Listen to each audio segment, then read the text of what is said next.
My suggestion is that you should probably put 222 after the 34 months, but you probably haven't even read the procedure by then. 222 comes at what month point? You're saying 222 comes at 34 months? Yes, just before No. 34. If we had to do it, sit down and do it again, I probably would have put 222 after the 34 months. Because in terms of time, you are still working your way through 217. So is it, as I suggested, a different emphasis of what you're trying to tell him to do? Don't we already address hardware, though? Yeah, it's 210, isn't it? Oh, 217.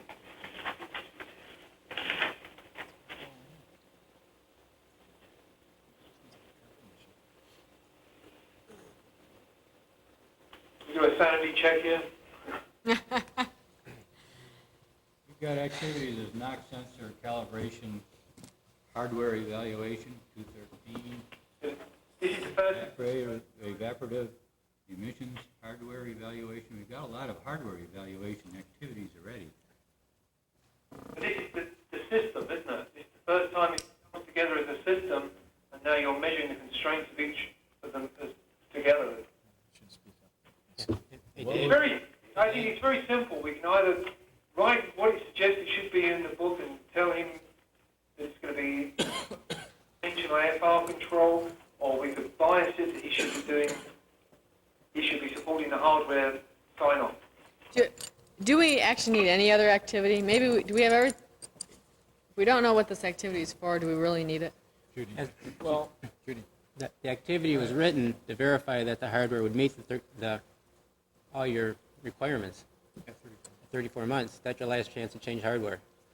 So you agree with what Jeff's proposal is? Yeah. Okay. But we can add to it, we could put this, The analyze data part. yes. Well, no, I think we want to put the analyzation of data up front. Well, wait, couldn't Make that it a be, procedure. couldn't that be a separate activity? Sure. Analyze I data. mean, can't we add activities in this process, or I what? don't think so, but Sure. it would have to be up front. Okay. Yeah, point. Okay, you got 217A. Right. Point one.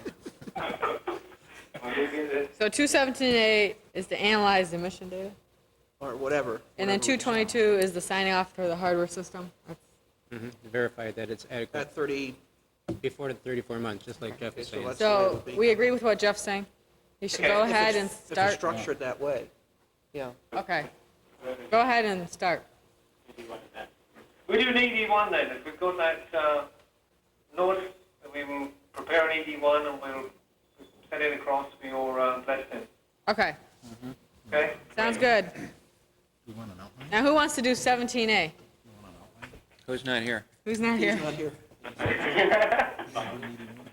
Okay. Mark's not here. Yeah, Mark, right? Yeah, he's Okay. in Florida, so we should give him something nasty if he's not here. If he's joining us, please. All right, well, we'll put that on our list of things to do. Okay, so the second item on the agenda is the cold start procedure outline. Do we have? Judy's got Peter. Yeah. Since we've got Pete Daving here, could we do the keep to the original? Okay, go down to the third one. Yeah.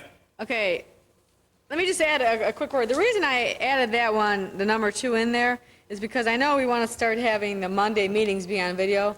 So I thought this would be an example of a typical task we would do on a Monday meeting, i.e. now a video. But since Pete's there, let's go ahead and skip to number 3, combining vehicle and dyno procedures, the new philosophy.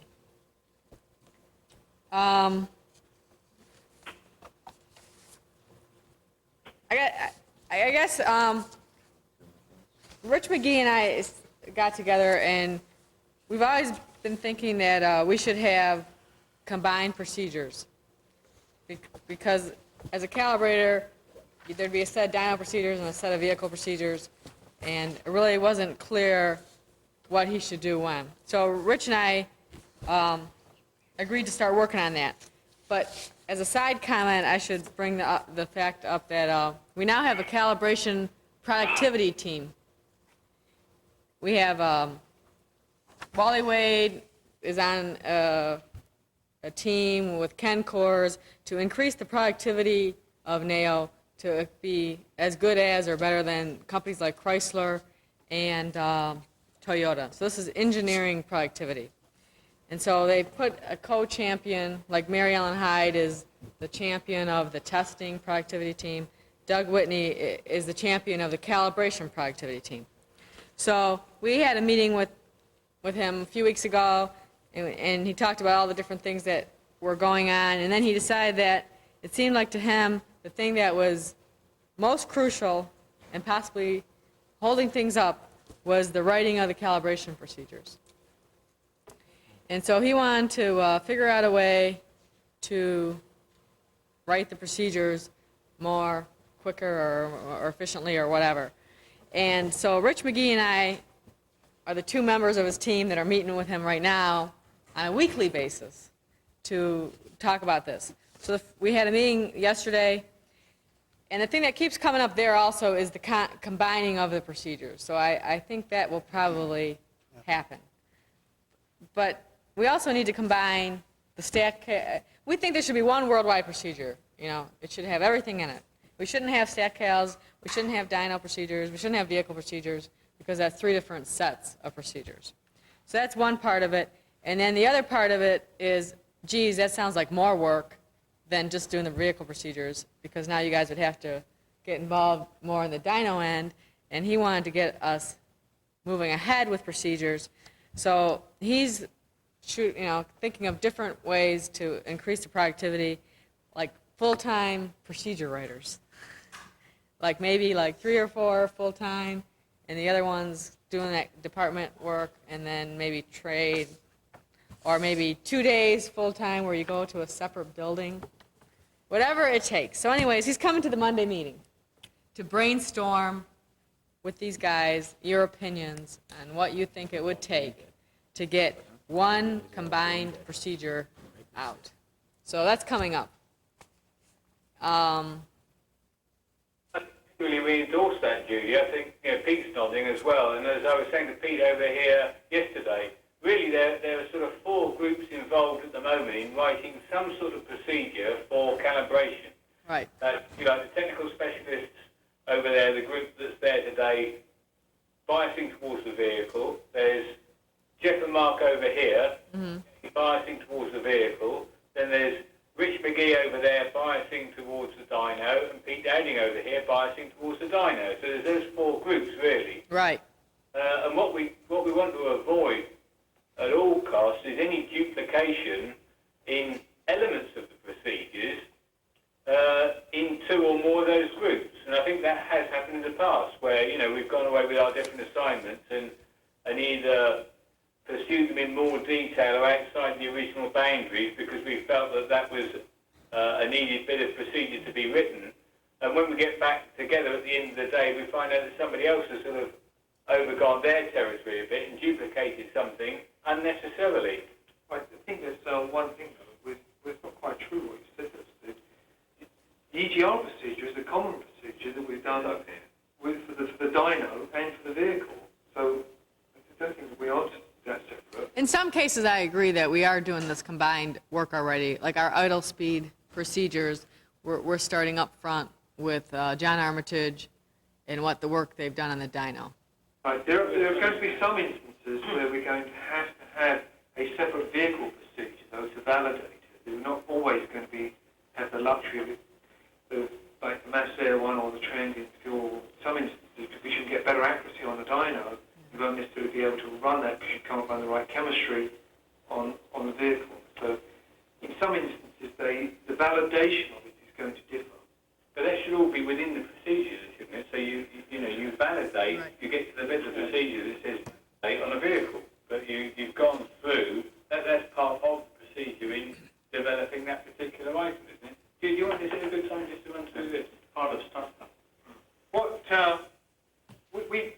Peter and I had a meeting on Fridays, and we recognised this on Friday, that we should probably try to sit together and combine everything that we have today and put it on paper and see how it cross-references. And with a tendency to do that, and Okay. Did you get a copy of our straw man, Judy? This, Okay. yeah. That's just the start of what we thought of how you can use a worldwide calibration procedure. And if we start off in a process, you would run the stack cal procedure first, and we are showing here where we would use the vehicle procedure to validate that procedure, and they should be common. Mm-hmm. Where we appeared to get some overlapping, and this was new news to us, was what the actual procedures that they were doing on the dyno side in NAO. As an example, the EGR one, we are in the stages of completion of it over here when we've made it common with the dyno, and we find that Rich McGee is also doing the same thing.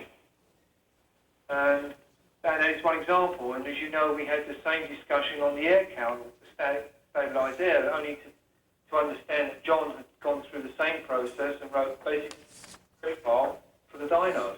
Well, I guess I was under the impression that Pete Dowding and Rich McGee had videos where they went through what each were doing. I mean, I knew that there was a lot of duplicative efforts just from my discussions with John and Rich, and I assume that you guys did too, because Rich and Pete Dowding had videos. Yeah, we have a video conference every month. We try and avoid duplication, but it's inevitable that it happens on both sides of the pond, I'm afraid. So, I guess to finish up the productivity thing, discussion, I think there's going to be something that will happen, and in the end, I think it'll be toward one procedure and toward putting more resources at the task, whatever that may be, to complete the procedures. And on our end, I guess we're going to try an example format of one combined procedure, right, with the mass air.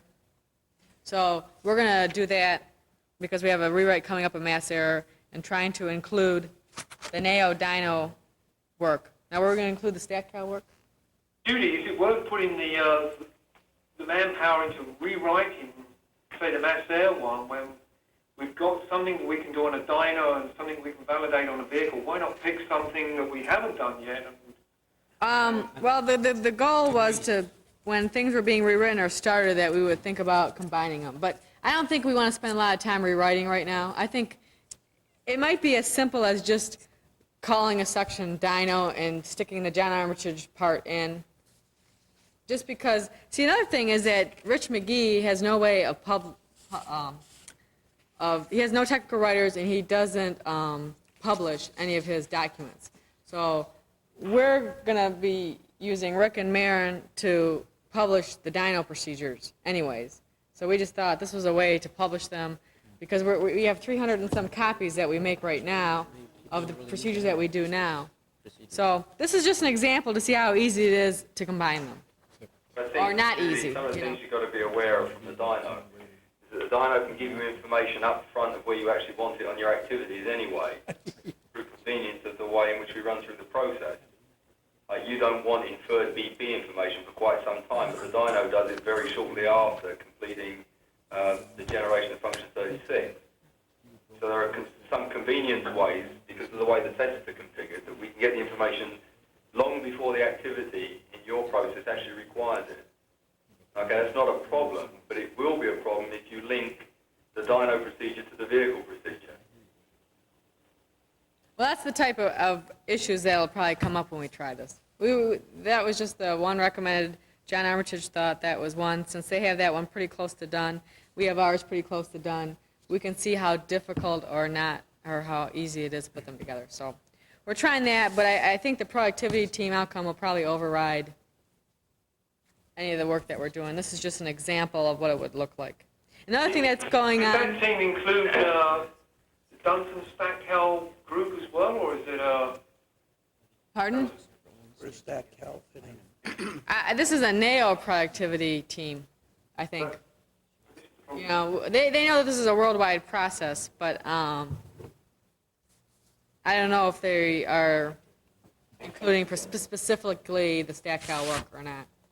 But Judy, Rich has just received electronically all of the stack cal procedures for the air calibration content that we've done. So they're our latest procedures to date, so that can be reviewed at your meeting. Okay, so we can We can look at all the work then. Now we have, for some of these stack out procedures, we have automated the process to collect the information on dynos. There are script files already written to collect this information for all of the stack cows that represent the open loop air calibration process.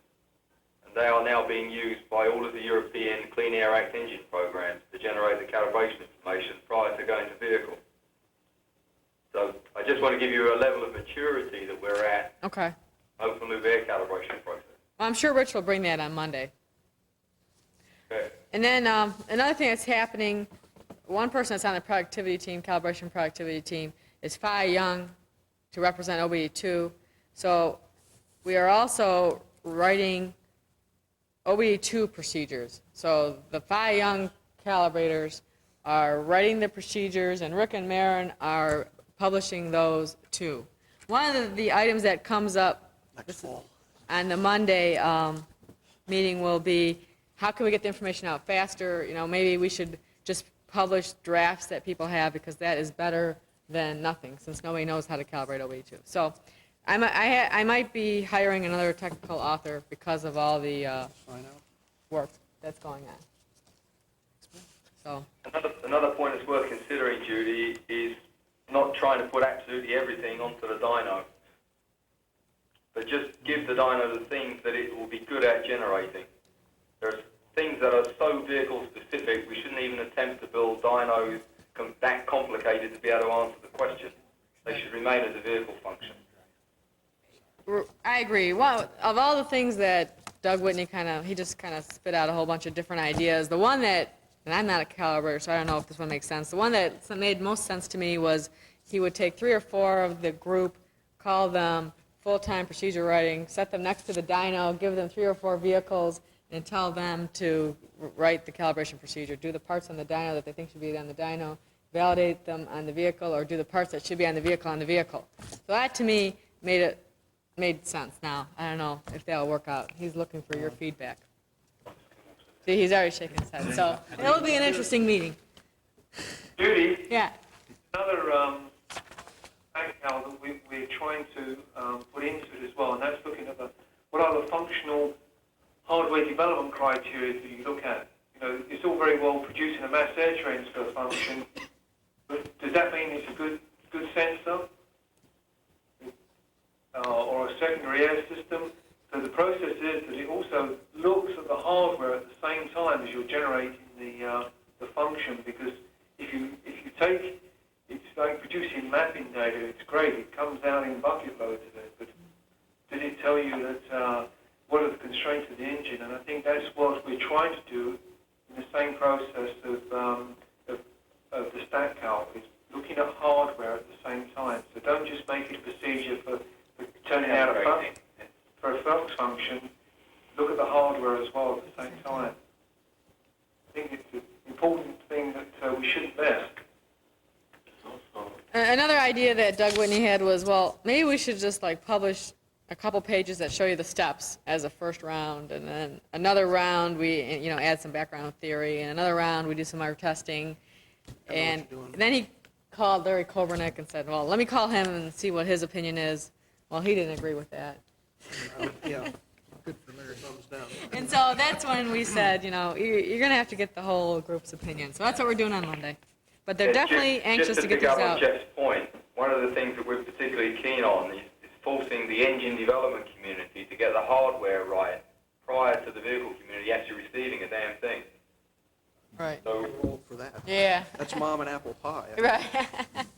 That's right. Standard procedure, but we never do get that, as much as we try.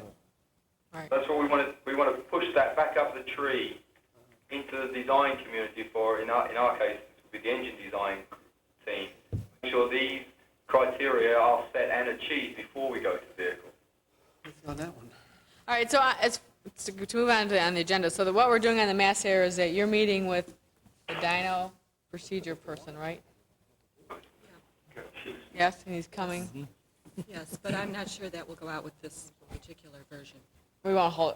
We won't hold up. One thing we did decide, we would not hold up anything just to combine something or include something, because the information's too important to hold up getting out. So we will look at this combination and maybe do it in another update if it's going to be too difficult to do right now. When is Doug Whitney coming to give that presentation to the group, Judy? Monday from 10 to 11. So from 9 to 10, we're reviewing something. I forgot what we're reviewing. Not prototype. Prototype verification. It'll be before we get the video conference link. I don't think B is ready. Yeah, this is an LC3. The meeting's an LC3, which is not a video room, right? We're having difficulty getting the video rooms. Videos on June 7th. The first video is on June 7th. So, Is there any chance that he could give it then, so that we could be part of that, or is that delaying it too much? well, we can try, but, today's Thursday and that's Monday. I mean, Doug was pretty anxious to get to the next Monday meeting, so I don't think we can delay him, but, anyway, we can't find a video, so I don't think, Just as an aside, can we get over to T building and use the phone? That would be better than the video. Just talking to you. Is that better than that? all right, well, we'll talk about that, and we'll have Rick get back to you, Okay. okay? So want to move back to, There's another consequence of changing the structure of procedures where you're combining vehicle and dyno procedures. It does have an effect on the activities that's been written. And I think you may need to look at the overall process, the flow chart, to see if it still all fits in. well, I agree, but I think there's a lot more work than we can do, that we can contain. I mean, we need to redo the flow chart, right? I mean, the flow chart's not. I think you need to review it, and I mean, the activities don't mention dyno except possibly 2 or 3 Right. specific points. And we're talking about combining dyno procedures with nearly every other procedure. So you may need to review the process and the activity description. Right. Good point. Yeah, like you had mentioned there that you do 1036 basically at the same time you do 036, and that's fine. It's in the vehicle, we just choose not to do it that way. But if that information's available, there's no reason that we ought to not take it and put it in.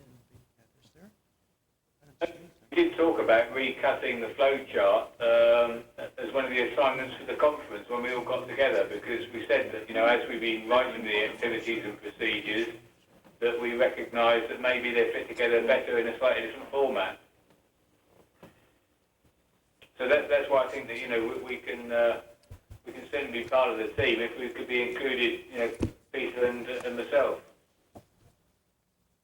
Right. Hey, Steve, when we talk about redoing the flow chart, I get a lot of calls and requests over here for what order we're going to run the procedures in. You guys getting a lot of questions like that? Yeah, so I think it's like they're going on a hot trip, and they say, well, can you give me all the procedures that I need to go on a hot trip? And obviously there are some that we can get them, and there's obviously a lot that we can't. But I think we've been right with our choice of what's doing important ones that we've laid them out, of what the high, medium, and low priority listing is. I think that until probably next year that things will be easier for them. I guess. Before we go off the Shoreman chart that we offered you, I'm not quite sure of where we've left that, because we've just showed here as an example of where there's duplication, how the vehicle procedure ties up with our StatCal procedure. What are we going to do with this document that we've started here? Is it going to be a formal, we put everything on, see who's doing what, take another decision of priorities? Expand this into a planning. Yes. Who's going to do what on what? We missed that, I'm sorry.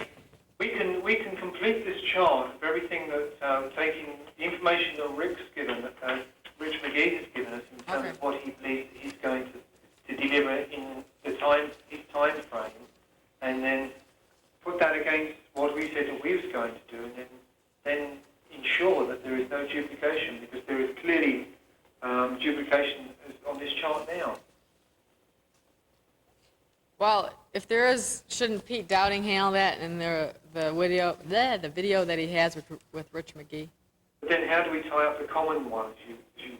quite rightly said earlier, how do we, as an example, as I said, the EGR one said we have wrote it that it is common with the dyno, but how do we then make sure that the next one that we're going to do that, and Rich McGee is going to do it, or Peter is going to do it?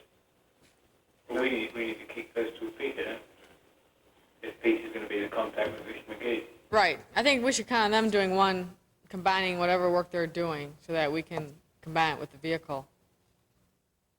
Right? Yeah. I think we should give that to them as their assignment to make sure there's no duplication in the dyno side. Right. Okay, what else do we plan to do with this then? Are we going to... I think the document should be, yes, I think the document should be completed. We can see where the errors are, and then we can go back and say, look, some of the ones that we've missed out completely. Right. I think this is a good document. We should maintain it. So if you guys are offering to do that, that's great. Well, I think so, but we need input from them. Yes. Okay. Okay. Okay. Yeah, so if you see anything you don't understand or want to critique in any way, then, we do need that feedback if we're going to keep it up to date, that everybody agrees it's a working document. Okay. Well, Judy, won't there be a fourth column on this graph, and that will be just against the mass airflow sensor transfer function, which will show the first true worldwide calibration process? Oh, you're saying as we get them done, we can check them off? Yeah. Yeah, I guess we should wait. Let's wait till the Monday meeting, see what's coming out. But that's the way it looks like we're headed. Use this at the Monday meeting to show what efforts are taking place both sides of the pond on dyno and on vehicle. And hopefully use it to force one procedure, Right. even if it has two subsets. Because one thing is we are really tied into this core competency program, and that is definitely counting on these procedures being done. So we can't change midstream because they're still counting on us supplying them these procedures by these dates, or that whole program falls apart. So, like I said, I think we should wait for a couple more of these meetings to see what the direction is that we're going to be taking. I think I hear what you're saying, though, is that, your dyno organization is writing procedures, and so is the car side, and same thing over here.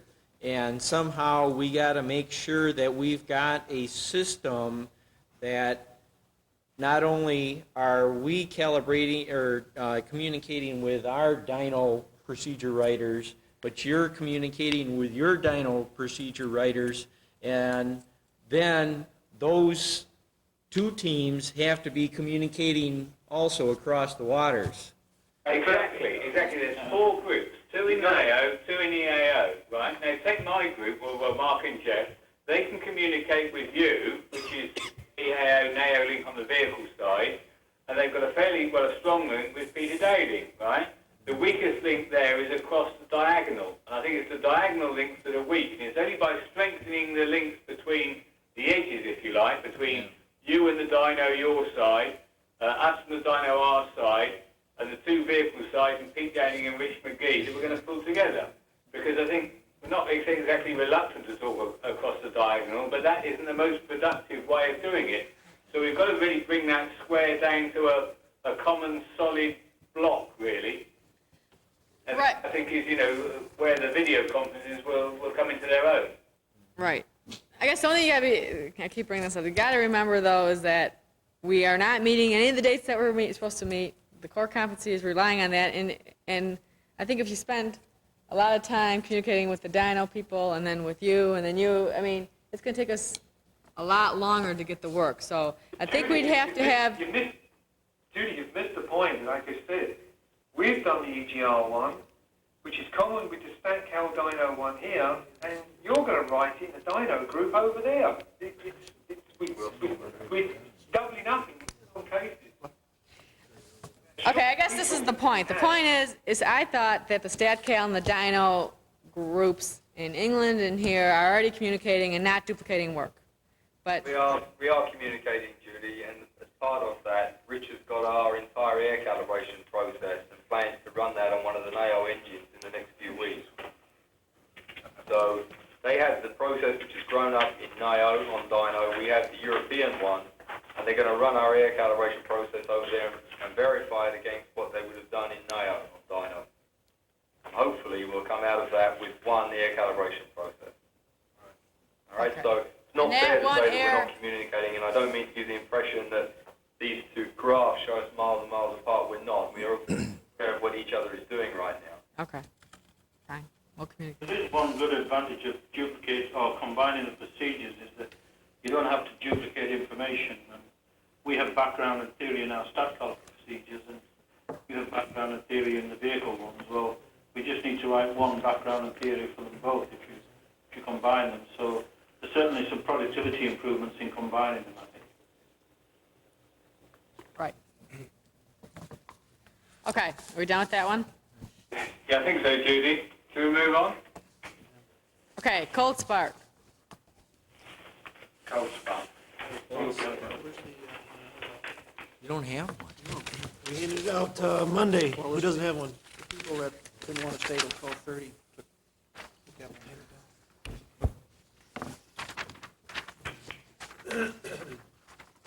Have we got one?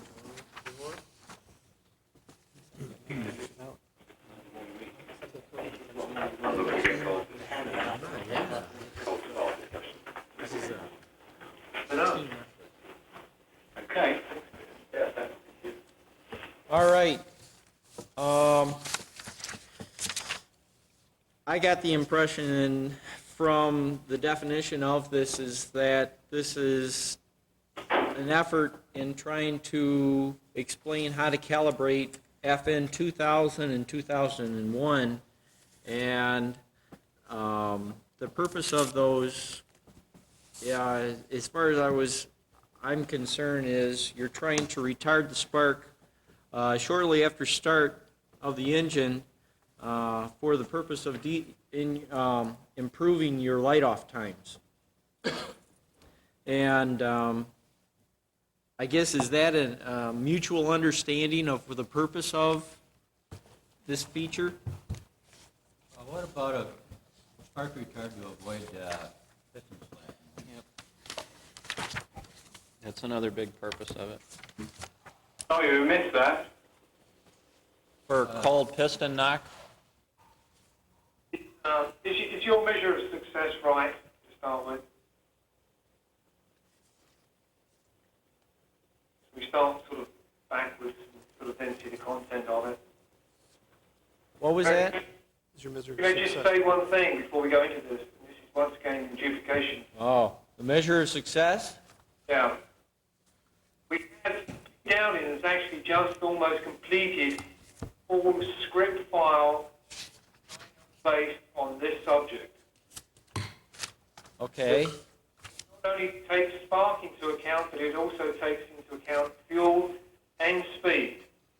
So it looks at 3 parameters, and it's all dyno based, and it's all done on chilled fluids as well. So it's a totally automated system. Its measure of success is looking at ironing, looking at catalyst temperature at the same place. Okay. Again, it's fully automated. So you need really to get a copy of their procedure of what they can deliver. Whose procedure? Whose? Yours or Big Downing, StatCal procedure. is it on this list? Is it on this chart? Yeah. Yes or no? Cold open loop one, 021. Right here. Page, middle. See it? Huh. Great, I'm done. Yeah. This is an example of where it's getting screwed up. But I think we should still go through this document, but all I'm saying is that we've spent a long time on the dyno producing this calibration that looks exactly this measure of success is, but we've looked at it as where you optimized fuel, RPM, and spark. Yeah. And so your measures, not only are you looking at combustion stability, because it's okay, yeah, you may get very good light-off temperature. The bang for the buck is in terms of hydrocarbons, that goes into the bag, could be, the trade-offs there of understanding what the measure of success is, and that's what was done for the, Well, it's good because I had a real hard time on this thing writing it up because there is so many interactions on the whole thing that you really can't just calibrate this one feature alone. That's correct. We totally agree with you, and that's why our procedures, we do the fuel sweeps, we do the spark sweeps, and the RPM sweeps. Our chilled fluids only allow us to go down to 10 degrees. So we've done it from 10 degrees right up until fully warm operational condition. Good. Then what do you look at? Do you look at catalyst temperature then to see? Yes. Measure success? Yes. Well, could this procedure be done in a vehicle because the catalyst that's going to be used usually isn't available when you're doing dyno work? Oh, we had wash code, we had dyno. Doesn't, Because we're generating this calibration, this script file for the dyno, where it can be done up front. That Do dyno work? tell the component engineer of the effect of his catalyst, wash code, his positioning, whatever. It gives him good guidance on his design. What can you do about the catalyst design, though, based on this data? I mean, we know that moving the catalyst closer to the engine will make it warm up quicker or something like that, but what would he do in his, the format for the catalyst itself? As an example, catalyst, let's take that one we brought up, is say catalyst positioning. As an example, in Europe, and we think maybe for NATO as well, we're going to be in a position where we can only go lambda 1. And now, that's no overfueling anywhere, even at wide open throttle. Now, it's very critical in the positioning of where that catalyst should be. And then you could go to the next example, maybe to improve the light-off, I need to have different types of thermal insulation of the downpipe. Do I need secondary air or don't I need secondary air? It's all those hardware interactions that you're proving out onto the dyno as you use this calibration, not only to give you a calibration, but also validation of the hardware. So it's a twofold tool. Well, okay, but could you use the same procedure in the vehicle? Oh, yes. What was that? Sometimes your catalyst location and everything is dictated by, vehicle constraints. But the problem we probably have in Dunson is in terms of the time you actually get the actual catalyst you're going to get from your program. They will only support vehicles and not engines. So you may not get that catalyst designed up front to support a workhorse, you may only get it to support a mechanical.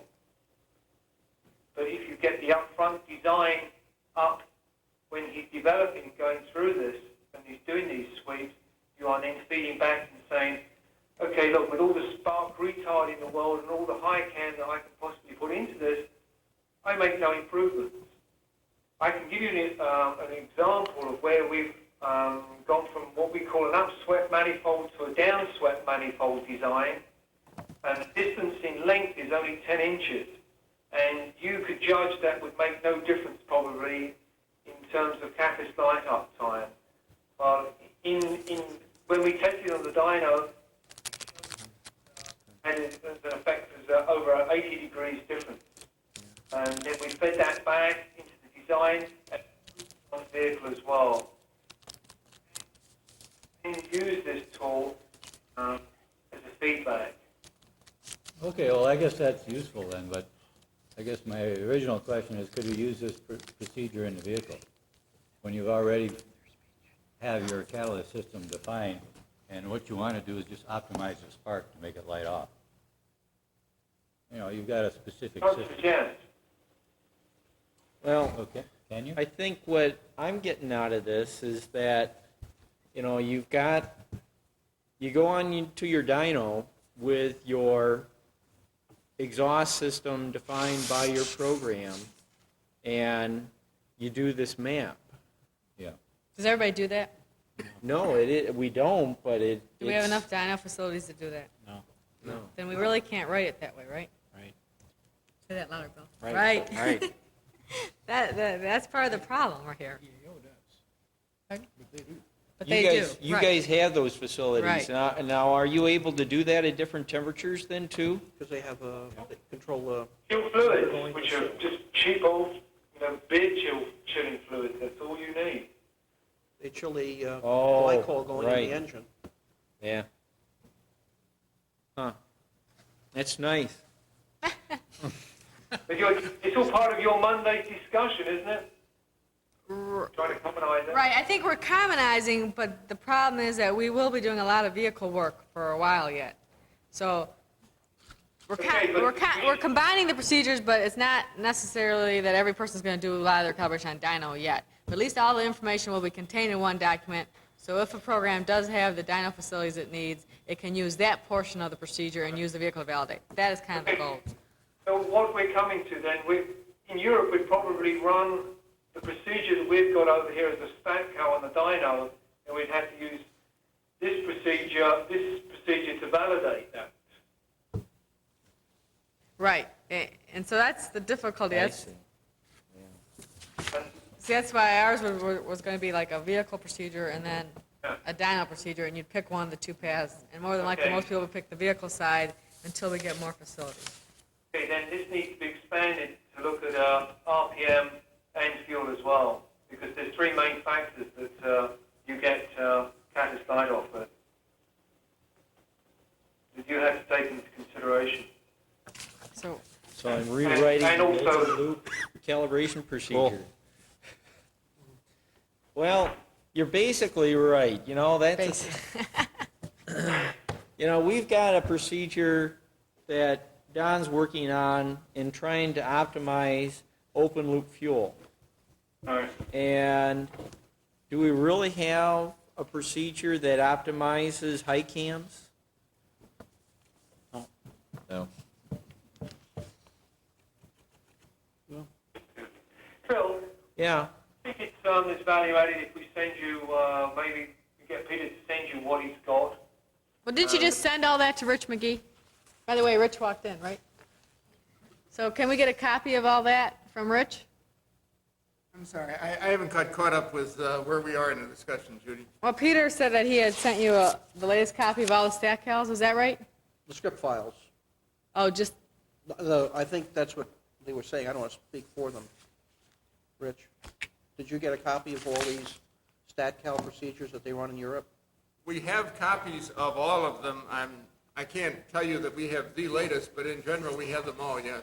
Okay, has someone gone through and run them and looked at them, or? We haven't necessarily tried to run them exactly. We've gone through and looked at them, and in general, we have dyno procedures that we've generated that follow the same approach that may not be step-by-step identical.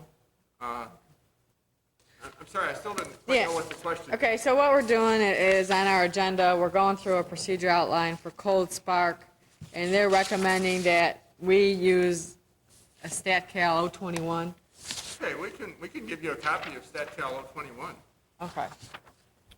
That's the question, sure. Yeah. That sounds real interesting, and I guess the only thing that I'm trying to figure out is, that's great. If we could do that, beautiful, but we can't here. And so I'm trying to figure out then, based on what we already have out there, for instance, we do have an open loop calibration procedure already, and essentially, we can line things up such that basically the open loop procedure has to have been run before this one. I guess I am trying to figure out, should I be putting some words in here about high cam and how to calibrate that? Or is that coming along in one of the ISC procedures? Somewhere down the road it would. We'd have to go through a high cam, but that is not, we haven't addressed that. He's issue talking yet. high cam retard, right? Yeah, high cam, speed, and retard combined, because they Well- all, as we said, all. Well, if you've done the idle all speed go right, it together. doesn't matter if you're retarded or not. Yeah. Well, in Some, idle well, speed- sometimes you don't. Go ahead. In the idle speed procedure, we wouldn't have a procedure to determine what the RPM should be, Right. Yeah. by how it works. And it's up to the person who runs So the we're vehicle into a or system whatever to problem decide that. Well, That's what it comes down to. Derek? We've got all these procedures written, and it's the interaction amongst all of them is the problem. All right, it's hard to, Well, in this cold spark procedure, I can see where you can generate some data that tells how fast the catalyst warms up, but isn't the purpose of this partly to just describe what's available in our strategy and how you would calibrate it? It's a path in the generic spark. I mean, Right. maybe you don't have to have the catalyst brick warm up to 800 degrees in a certain amount of time here. If you don't have an emission issue, then you don't have to tell somebody that has to happen.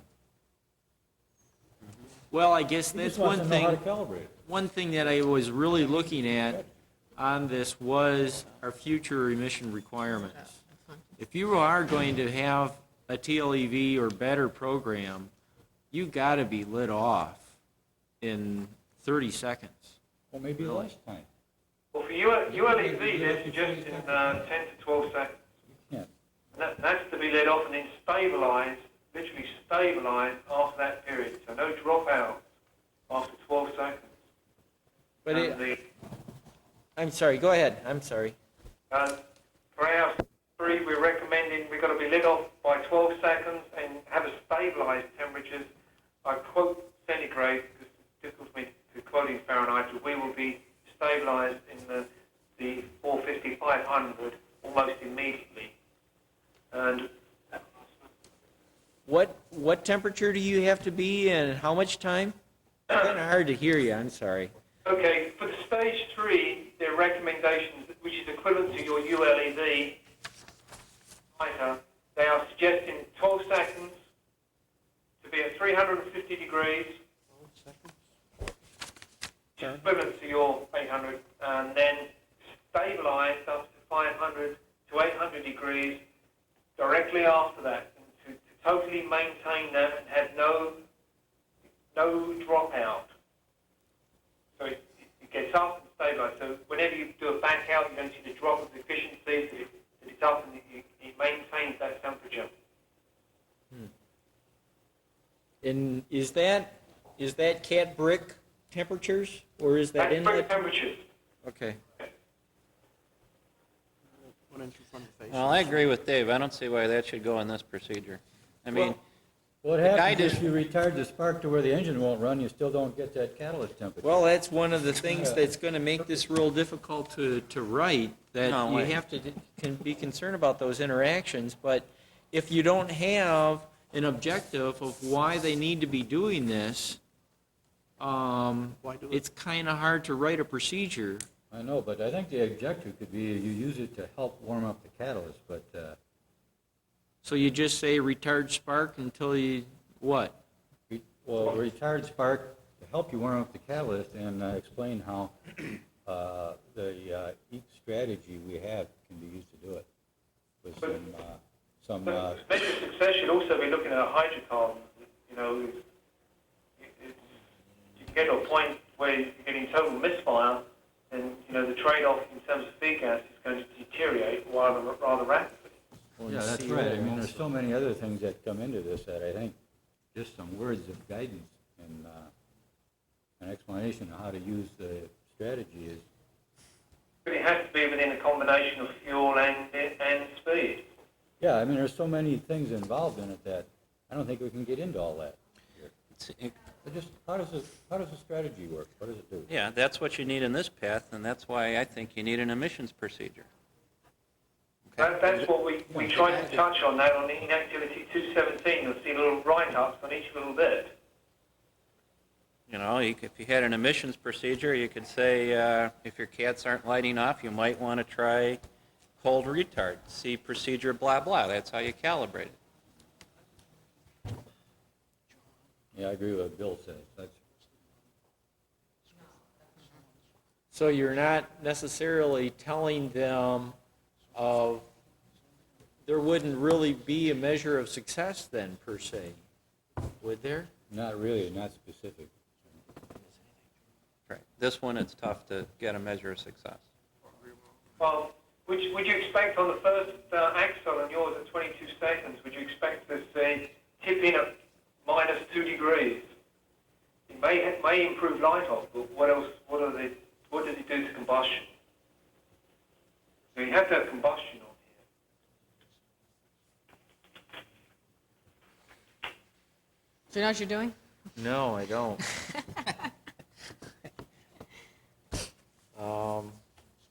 Take a look at that stat cal. Let's look at the You can stat. see if How there's much you any can use on the insights of vehicle. how you would have to bring that to bear on this. But see, they're doing a whole systems. Right. They're doing the fuel, the spark, And the speed.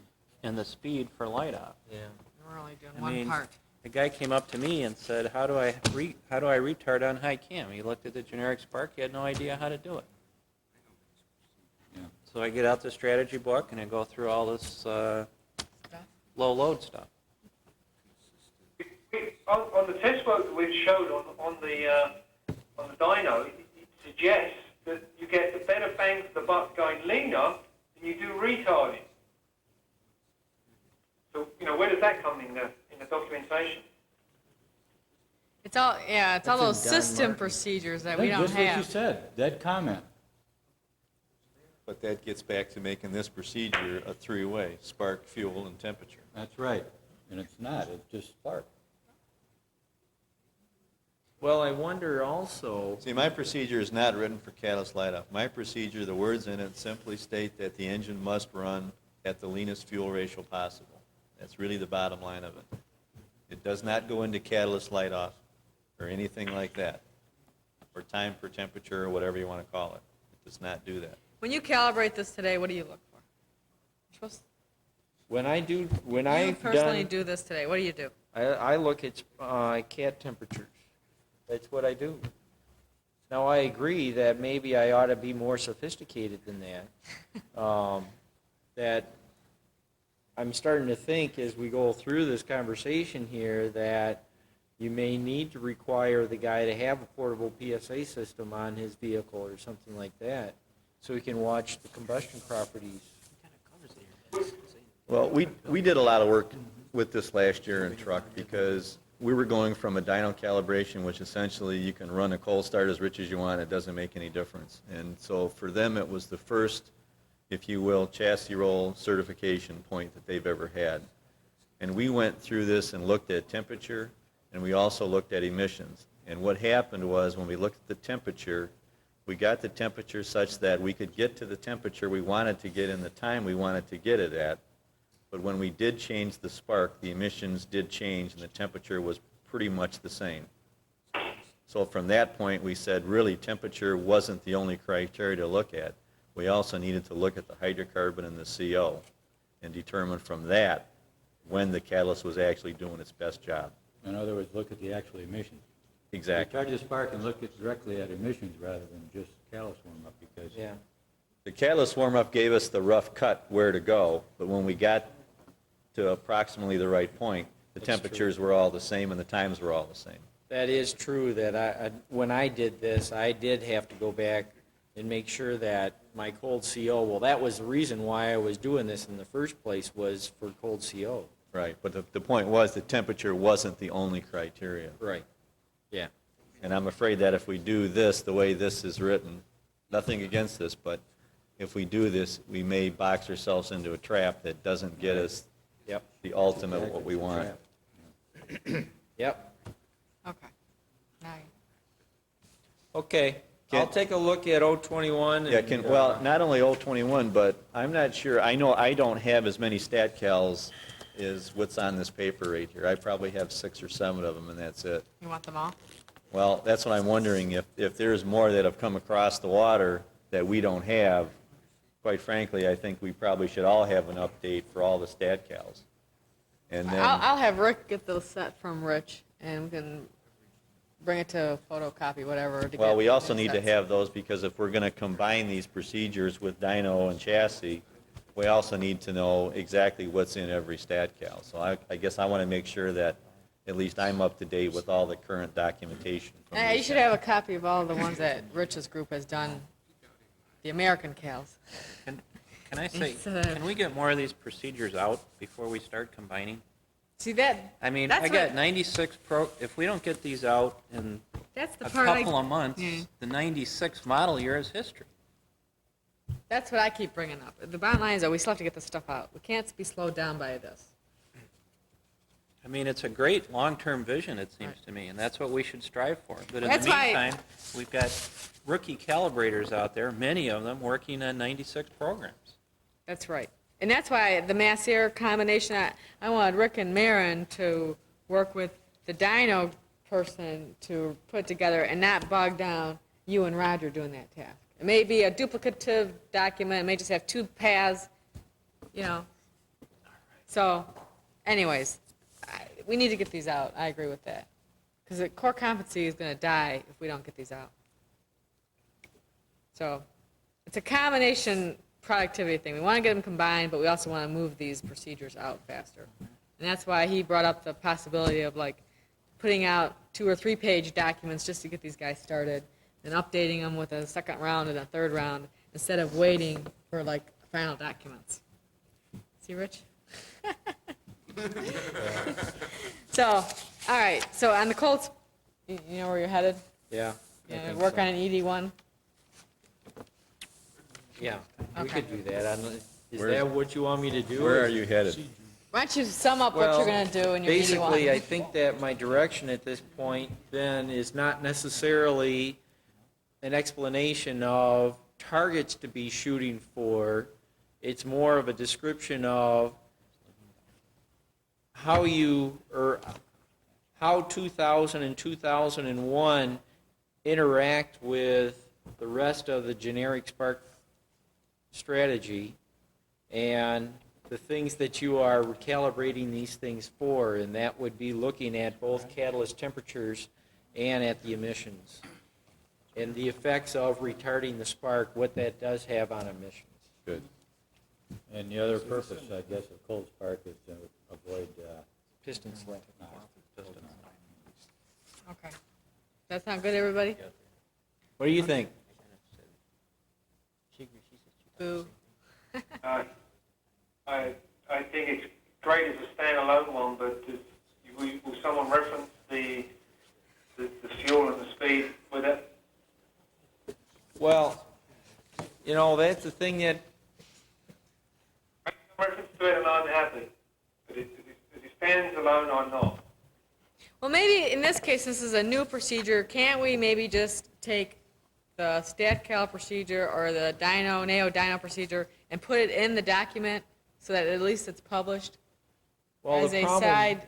Their StatCal problem- has fuel control in it, right? Right, but how can, I don't know how we can really do that in a vehicle of having the guy be at essentially you're saying be at a coolant temperature and have that guy slew the RPM and slew his spark.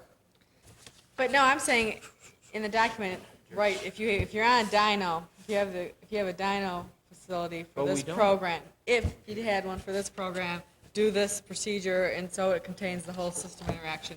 If you're in a vehicle, do this procedure. That's all I'm saying they should be right now. In the future, when we have these facilities, we can combine them better. Do you Yeah, think, that won't slow it down. That's a good idea, I think. do you feel that the 021 could be done in the vehicle? Yes, it can, but you're only targeted in for that temperature, aren't you? I thought that you would be taking into consideration your -7 degrees as well, or not? Is this just for 70 degrees? Oh, yeah, this is for -7, yeah, really from our 20 degrees F on up is where we have to be considering this stuff.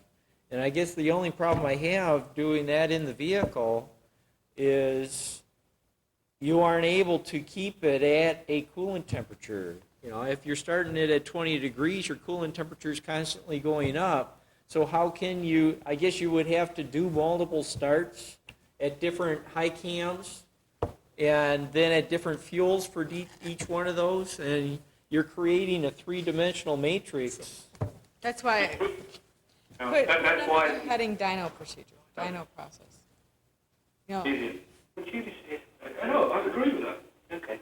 Well, I think that last suggestion was okay. That goes over that, doesn't it, really, right, basically? so that way it does the bill thing because it gets it out faster. You're just concentrating on the vehicle thing, what we're doing today for the 96 programs.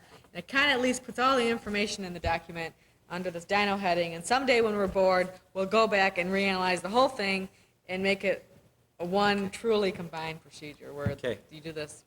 Okay? All right, so I'll work on ED1. We'll try to fold in the 021 into it, having a dyno section in it, Right. and, okay. Because that way we'd be, well, we'd have to get the Rich McGee equivalent, whatever, the combined thing. Do they have one? I don't think we have one for specifically for Cold Spark. Okay. So for now, we'll just put that one in there. And in the future, if they have an update, we can do a combined dyno update. But don't spend too much time on that path, is my point. Let Okay. these guys worry about it with Malcolm and Pete Dowding on the 021 document, how to get it in the procedure. You'll get the file from them? Okay? Good. What'd you say? You're mumbling, Bill. Next item? Murmuring. All right, so where are we on this agenda? Number 4. We did okay, Monday meetings on video, starting June 7th. Yes? What are you shaking your head for? Yes? Is that true, Rick? Yes. Our Monday meeting's going to be on video starting June 7th. June 7th is the pilot. June 7th is the pilot to see if we like it. And you like it, and we get stuff done. But if it works out, we'll because work. of the equipment over here and the facility, we've actually booked all the way through to the end of the year, because if we didn't, we would be having to travel all the way to Dagenham every week. How far did we book? 1 day. We booked 1 day. No, we'll try to do more. Well, see, our conference room B. We'll cancel that later, but we still, to save all the journeying around, we would book the whole sequence. Right, no, our conference room B, where we normally have our Monday meetings, is now a Pictel, so if we make them videos, then we have a higher priority in that room. So it should work out, because we still have that time slot, right? Yes. Okay, so let's see how June 7th works, and I think we'll be set for facilities if we decide to continue. Okay, Right. the next item is the document review cycle and structure. Steve, I think that was your comment, that it seems like we're still reviewing each document as many times as we were before. Well, that was my feeling. I wasn't too fully aware of all the details, but I know that some time ago we addressed this question, and Stuart Blackett came up with a proposal to reduce the number of specific reviews, which I thought was accepted. And I don't know whether that's drifted longer again or quite what has happened, but is that a perception everybody has, that we seem to over-review or too many reviews, or, I mean, for example, really recently I heard about this silent review, and I thought, hello, what's this, another one come in, crept back again? Well, I think what we're doing right now is we're doing outlines, and then ED1, and then a TA1, and then a silent review before the end, right? It's essentially an outline so that you can write a more intelligent ED1, TA1. Same Right. thing, let's call it TA1. So you have an outline, a TA1, and if everything's okay, it's a silent review. The silent review is to eliminate a formal review in a meeting. It allows you to go out and review the thing on your own. You get a week to review it, and if you don't say anything, we publish. That is correct. Okay, so that's 3 reviews. Unless you have a tear-up in TA1, 2 Steve. public and one week silent review, right? Okay. TA2 is, go ahead.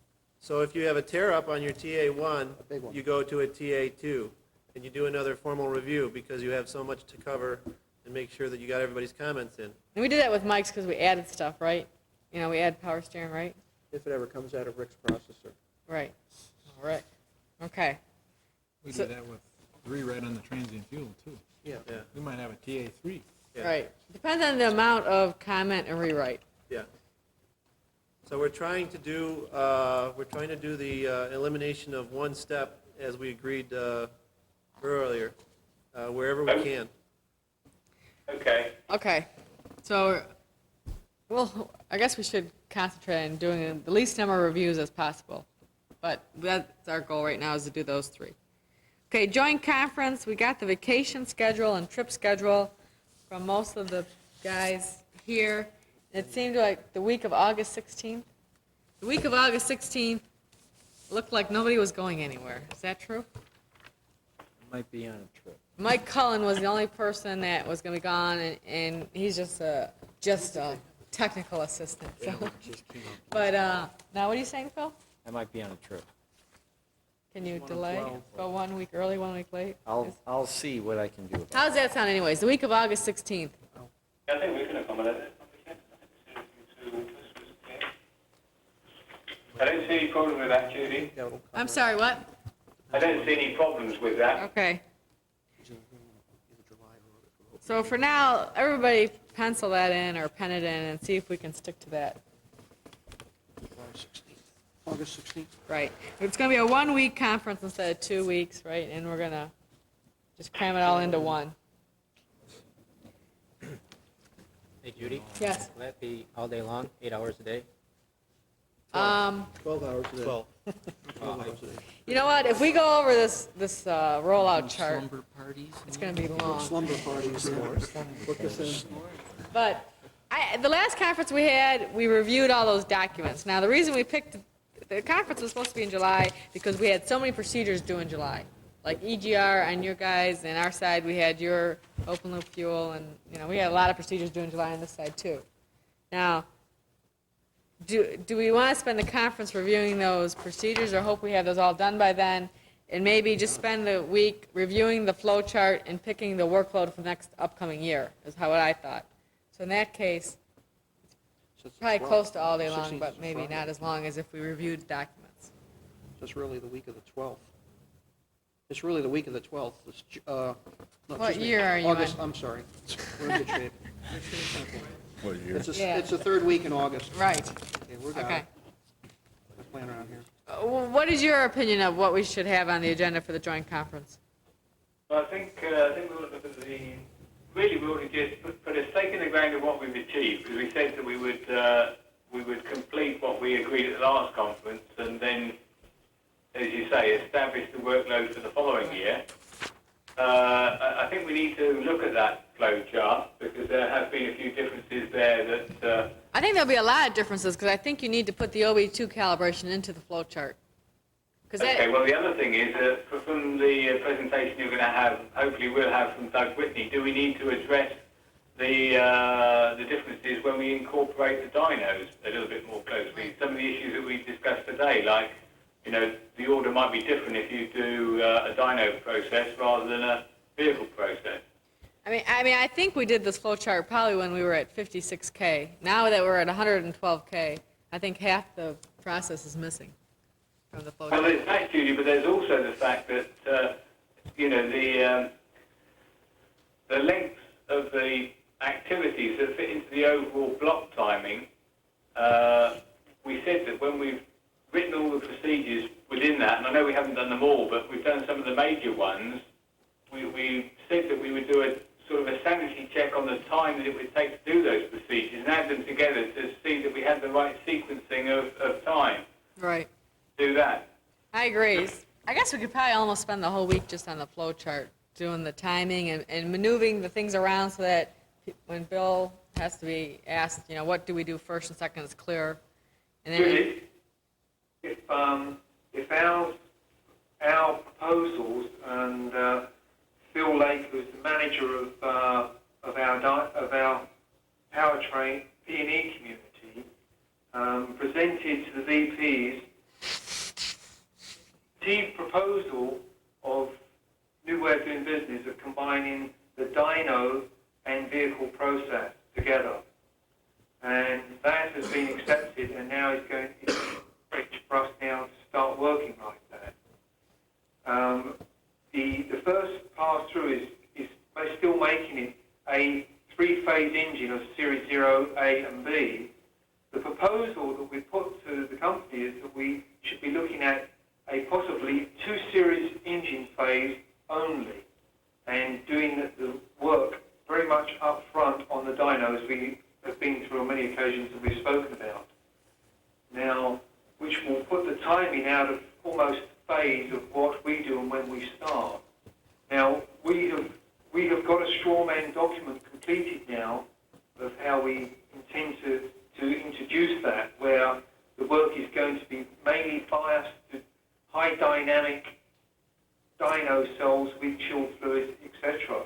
Now, how do we see that into the future? Will there, do you think, be a split between them, or do you think that this is something that we should present to you when we come over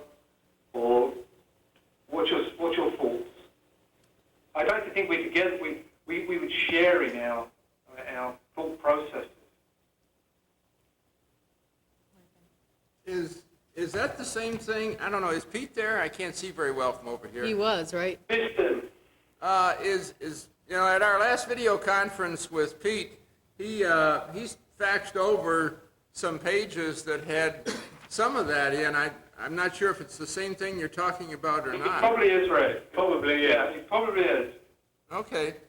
That was what was reviewed at the PCM review to the chiefs. 14th of May, I think it was reviewed. Okay. Well, you know, again, I mean, if we can look at it, I don't think it's something that's going to, isn't going to change what we're doing here in the short term. In the long term, I think our intent is to, you know, move in the same direction. You guys are probably just a couple of years ahead of us, perhaps. Right. Okay. So I think... We're trying to introduce it for the 97 model years program. Pardon? We're trying to introduce this process for the 97 and a half model year programs. Right, but the point is, I don't think we'll be doing that for the 97 and a half mile year. I So, just wanted I think... something that we should share with you, that's all. So, I keep saying the same thing. I think, you know, we should try to publish as much of this dyno information as possible, but in the end, our facilities require us to have vehicle procedures, so. I guess it wouldn't hurt to listen to that. I don't know, is it a short or a long presentation? You know, I've got a comment on that. This is what we were talking about doing about a year ago with Norm Postma. Yeah. Upfront dyno engine requirements.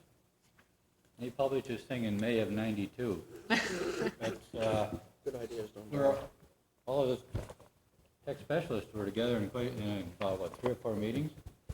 Remember that you were there, Rick. But that's what that was for. That was to get it down to 2 series. Yeah. That was the idea behind it. But have you heard anything about doing that for your No, 97 they programs? never, our management couldn't decide whether it was going to be 2 or 3. Okay. We could do the presentation in an hour, probably, what we needed to do. Well, I think that's something we could put into the conference. And we ought to be able to squeeze out an hour. Right, and it's interesting, it's probably in the right direction, but we're behind you. But the last Physically, thing a is couple that of years. we've got a TAPMI guy here now that we've been doing quite a bit together with his process and procedures. Have you had any more contact with your people? With transmission? Yeah. It's funny, Doug Whitney, I don't know if you know that, originally came from transmission, and I said, by the way, transmission doesn't do anything. And he said, watch what you're saying, that's where I'm from.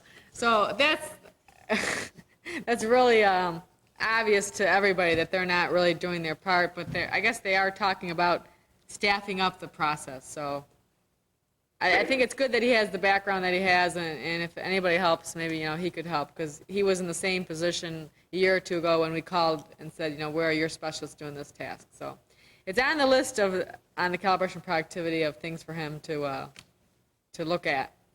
So right now, I'd say they're working 0.5% of their time on this process, so pretty much nothing. And I bring it up every chance I get, but there's no commitment so far. Okay, we've got a guy here called Jerry Kushka, and we've been sitting together, and he's put together a strawman process that overlay down, and maybe a good opportunity, and he's now indicated, got the same sort of process of activities, trips, etc., what he has to do, and it's now overlaid down on top of ours. Maybe it's something that we should also share there as well. Okay. They are moving on the OB2 procedures, it seems like, faster than the transmission procedures. Well, they So- have to. Because, They have to. right, the knowledge base there is smaller. But okay, anything else on the joint conference? That's it, Judy, except that I think from what we just discussed, I'll check with Pete Daly, because I think it's a good thing if Peter comes along, if Richard and John are going to be there that end to help on this dyno. Right, and I think we should talk about the agenda more specifically in July, after we get the July procedures done. Maybe there's some overflow that we need to review at the conference. Okay, next item then. Okay, dynamic fuel, I guess we did a review of that, and now we're asking if the AO has any comments, or? John's not here, but we can take down. Okay. Or they could send them to John. Did you review that document, the latest update? Right. When's the drop dead date tonight then? We only got it yesterday. Yeah. There was a bit of confusion whether this is going to be on the agenda or not, and we just put it on the agenda just in case we had time. So I guess I didn't push too hard for comments to be back to here. I guess we could get them for Monday morning. I can get them to Rick. Yeah. Okay. Is that acceptable? Right. Yeah. Right. So give us any comments you have, and then after that, I don't know how the review went, but are we getting close to publishing that? That one is holding up, by the way, the next workshop. What's the head shaking? We're not getting close to publishing. We're not on dynamic fuel? A major debate. A major debate. Need validation. Okay. Well, that's too bad, because that one is holding up core competency. You can ship it out and let them debate it in core competency. I don't- Rich is here, he's writing this down. We need to get that one done, Rich. Recommending a certain So, value for that, for Right. air down cal, we can just say, Right. either one. oh, okay. Because that thing should get out, I think, I agree. Right. Because People are the darn thing is, that is a darn good document, man. Even if it doesn't give you specific values for something, The it background. explains dynamic fuel so that somebody can actually understand it. Right. There's a lot of work done on But the it. problem was, if you're not going to recommend an air down cal, you got to say how to go out and find out what Which is the one? best. Well, That's yeah. where the thing fell Did, apart. I wasn't there on Monday, but did the document recommend an air down cal? Yes. And half It's of you different. agree with It it? was different to what ISIS originally recommended. Oh, That's- okay. That's the problem. And she contends she's right on the 4 cylinders, and John says he's right. He thinks he's right. Okay, So we have to validate it. so you have to validate I it. validated the V6. And? and Fine. Right. Her John's new right. recommendations are fine. New ones are right. Okay, so we just need to validate on a 4-cylinder? However, I saw some 4-cylinder data that, Judy, Yeah? I'm afraid we had a bit of confusion there. I gave out 3 documents yesterday for the guys to review, and he said he's actually managed to do dynamic fuel, and there was no major headaches. Oh, The other 2 he hasn't managed to do because, well, no, there's one release that I gave out, and there's mass airflow that he hasn't done, but that's a full review, so they have the comments back in, a couple of days' time. okay. So you don't have a problem with dynamic, but it looks like on our side we do. So do we need somebody to validate on a 4-cylinder then? yes, what about the European experience on the 4-cylinder? The recommended values are hotly debated, and I've seen one engine on a 4-cylinder that the recommended values did not work. But the old ones or new ones, John? The new recommended values that were in this current procedure write-up Which engine? on the 4-cylinder, Which one? CW. the one Mooney's working on. Okay, yeah, I've looked at some data from him too. And you agree it doesn't work?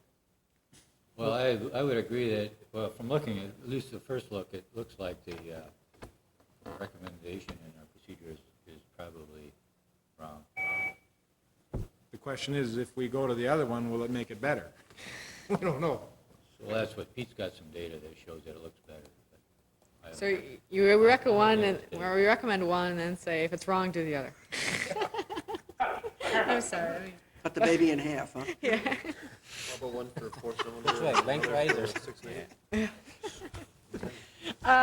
Okay, so I guess this is an internal thing. We'll have to discuss it at our Monday meeting.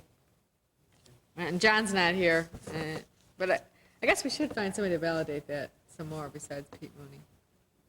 Well, ask the European 4-cylinder specialists. Oh, ask them. They didn't answer. Go ahead. Ask again, That's John. what the best value for air down cal. What? Are you guys listening?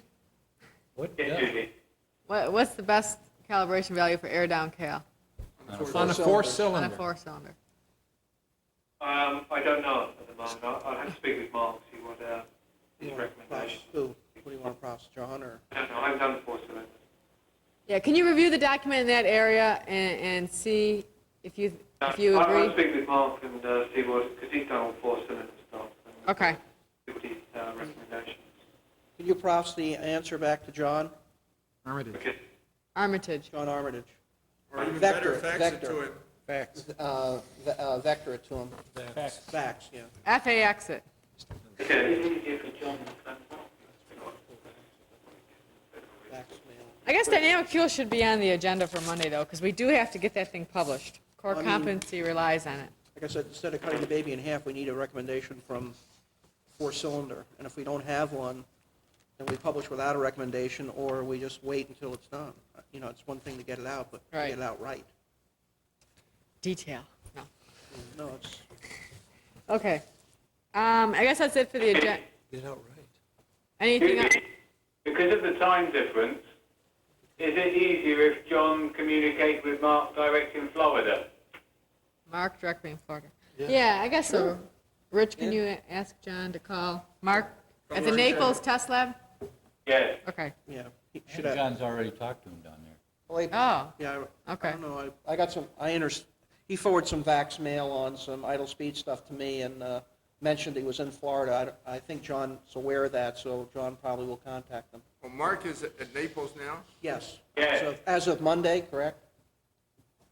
He's been down there since Monday? Wednesday. Wednesday, okay. So, Okay, anything else? how's the weather?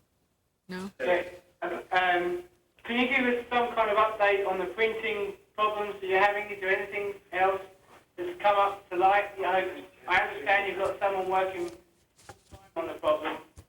What are you talking about? Printing? The graphics. Graphics? Yeah, we have someone that's helping us with that. We don't have a whole lot of progress, but I think we will. In short. One thing I think we should think about soon is how to get a copy of the document without having to get a hard copy from Rick and Maren. Because the list is growing tremendously, so, Yeah, distribution will be another question that we have to address. and the vision was what, that every department would buy Worldview? That was the original one, but we may be able to get around that just for printing. Okay. I guess maybe we should talk, Just give me one. pardon? I have no problem with DTC because there's a printing press right across the hall, so if he gives me one, I can walk across and get 70 copies in 2 minutes. Okay. But that doesn't really circumvent No. the fact that we have a lot of people calling me and all of the specialists and saying, you know, I need a complete set, you know, blah, blah, blah, please. Right. So, We need like a strategy book directory where you can just print out whatever you need in the Yes. directory. That's So correct. can you guys look into that with Malcolm to see if there's a way that people can get their own copies of these documents? yeah, I don't know if I mentioned this to you, Malcolm, I think maybe I did, but we'd like to set up something on this side at least where people can log into the VAX and at first we can get them a list of all of the available activities and procedures so they know what's available and what's been updated recently and all that kind of stuff. Like, I guess as if you could do it in a strategy book or something, a version. And then maybe we can put all the activities and procedures on file in the VAX so that they can download and print them, or they can just print them out if they have a PostScript printer. So We've got PostScript printers, that's not a problem getting it out of Italy onto PostScript, is it? I don't know. We have that on the way. I don't know if it's- no, it shouldn't be a problem. Is there any way for us to control it by using WordPerfect or something? I mean, is there another option here? I mean, as an example, can all the technical specialists just simply have the disk with all the documents on it, and if they want to print these out in our department, just loan them the disk or print it out for them? It'd be more than one disc, folks. That's possible. Yeah, but why If you not? want a 16-disc set. Yeah, we could have it on fax. We need a CD-ROM here. If it was on fax, that would even be better yet, but I don't know that that's going to be practical in the near future. That's the point. That's why we were, I think it needs to be on the VAX. Right, and somehow you access Because that's what you it have to and- get through to get to Vector, right, and the strategy book. So the calibrator's already looking there. Right. So, yeah, we have to figure it out. can you figure it out? Let me know next week. Because we don't want them to have to download everything via ZStem to their PC. That would just be Good grief.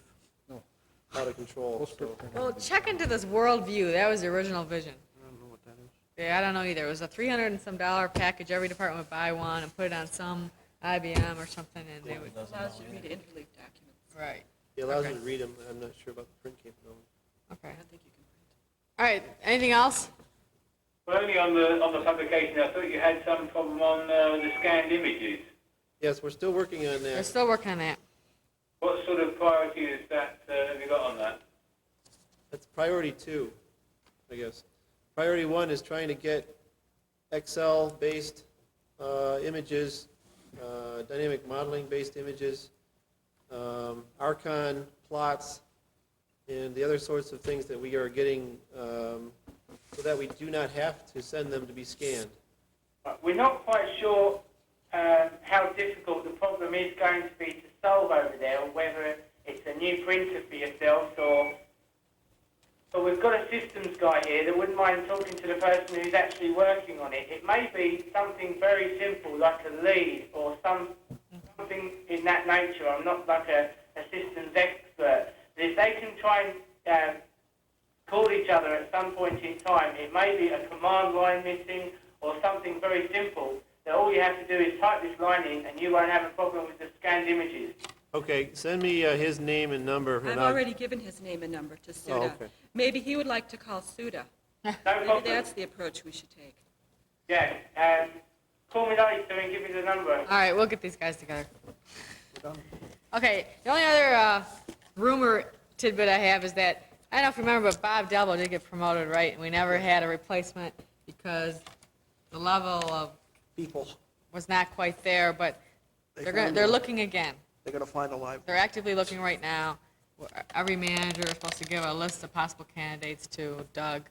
And so there is some chance that we'd have a Bob Delbo replacement, depending on what the list is like. So, If they like the list. yeah.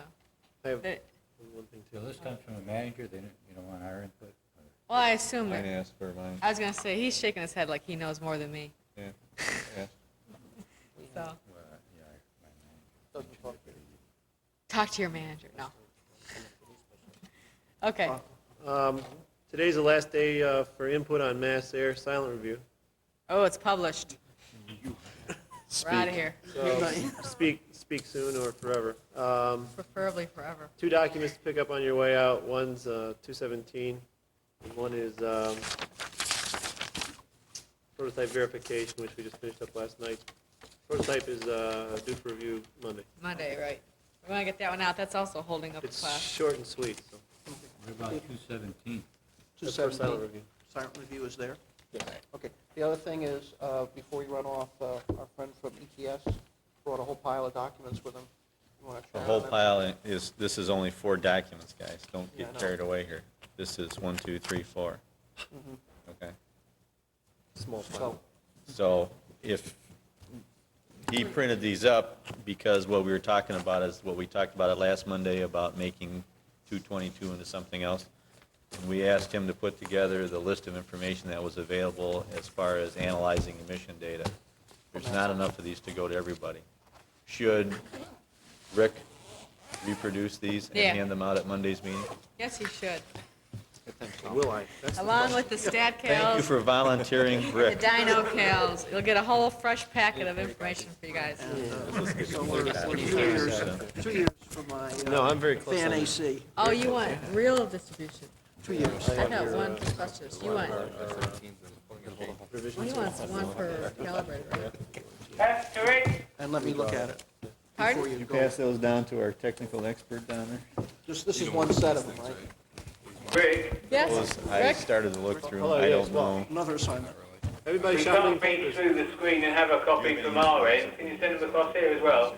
No, Put it in the because mail. I would Yeah. like to have a This we copy put of it this in myself, because we Oh, are yeah. involved in this. Okay, no problem. You do this. Right. Do you want one copy or one for every? Oh, is that all extra?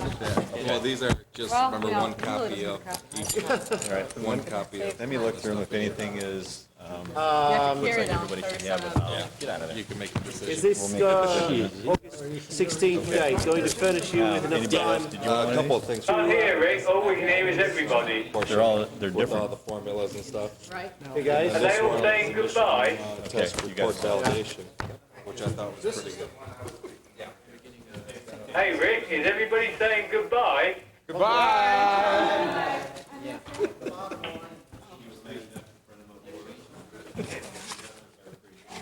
Can you guys take your discussion away from the microphones for? Is this,